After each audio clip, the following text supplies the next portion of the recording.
Alright guys, we've got another major update for NT, because ever since we got into the second phase of a Neverness To Everness 1.2 update, we now know even more about the upcoming version 1.3 banners. As we saw over the past few weeks, we got the official job marketing for both Zankou and Linko, but since then we've also gotten a bunch more info regarding their possible kits, gameplay, story roles, banner schedule, and even some speculation on how these two characters could work together. So with that, in today's video, we're gonna go over everything we currently know about the version 1.3 update, some of the rewards, run speculation, and whether these are some characters you should already be saving for. And also real quick before we do get into it, if you guys do enjoy the NT content, make sure to like the video, subscribe if you have not already, and turn on all those notifications. But alright, with that, now let's not waste any time and get into it. Before we talk about the characters, let's quickly go over the roadmap. We have the version 1.3 timeline. Right now, the version 1.3 special program is expected around August 8 or August 9, between those two dates, which is going to come by pretty fast. We should finally get our first official gameplay showcase, event previews, the rewards, and patch announcement. And if we assume the current schedule pretty much stays the same, version 1.3 itself should release around August 19. That means we're only a few weeks away from the next major update. And now if we go over a roadmap of how the 1.3 banners are expected to look like, the banners, we have phase 1 Zenku, August 19, and her banner will run until September 9. And for phase 2 we got Linko, starting from September 9 and until September 30. Now both banners are officially locked in, because on July 9 we got their official job marketing. However, one thing that's not confirmed yet is the rerun banners. Are we getting, or finally getting, rerun banners starting the 1.3 update? Because we're now due for the 1.0 characters to finally come back as rerun banners. I think it's about time that the 1.0 characters, especially Hotori and Nanali, should finally come back as S-rank run banners. And of course, we cannot forget that even for those who have progress already on any of the Hotori or Nanali banners, especially for the milestones apparently will be saved up until they return as run banners. So for this feature to be in the game, it's only a matter of time until the 1.x characters come back as reruns. And now, since we're a few patches above 1.1 already and 1.0, I would say it's very likely we get the first run announcement for 1.3, especially in that live stream on August 8th. So we'll see. But now let's go ahead and break down everything else we know on the two characters, Zankou and Linko. I'm gonna go ahead and go over each character one by one, starting with Zenku. So she's currently one of the most anticipated unreleased characters, because she's not just another random playable unit. She's one of the major antagonists in the storyline right now, and she's basically the first playable boss character. So this basically opens the door for them to do more playable boss characters down the line as well, which is pretty big.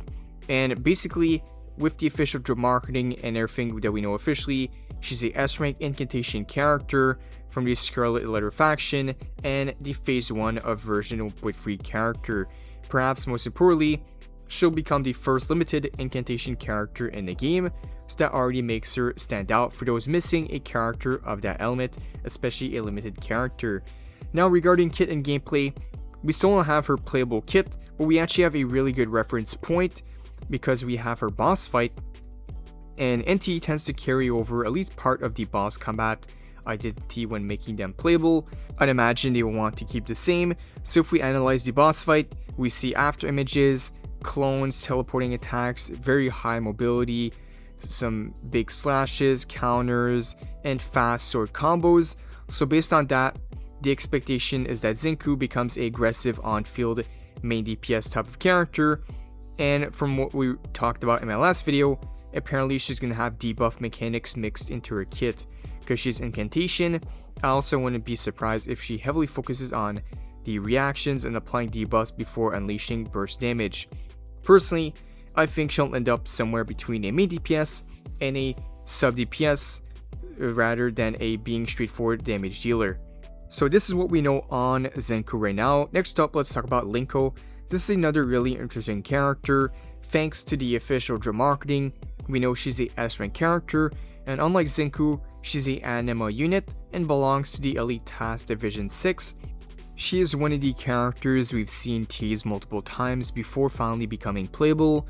We've seen her quite a lot, even in an early trailer here, where we see her that she has some sort of puppet in one of the videos here. I think that's going to define her entire gameplay style. The floating companions that she has, like the anomaly companion. And right now for the gameplay, everything points to it being functioning as like a summon type of character. Linko also is set to apply anima reactions off field, and she's described as to provide utility to the team. Because of that, we think she'll become a support sub DPS rather than another main carry. So that would make a lot of sense. Supports already age much better than DPS characters, and if Linko really does become a summon based support, that could merely become one of the most highest value characters released so far.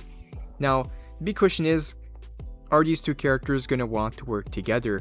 Right now we have Zenku placed as more of a main DPS and Linko placed more as a sub DPS, so it's very likely that they do work together, and there's a solid chance that when it comes to Linko's kit, they make her buffs more universal instead of locking her to a specific team, or if they lock her to just simply buff the element that she has. But right now I think these two are going to work really good together. Now regarding story content, that is much confirmed. Version 1.3 is expected to continue the latest story for sure with new story content and rewards.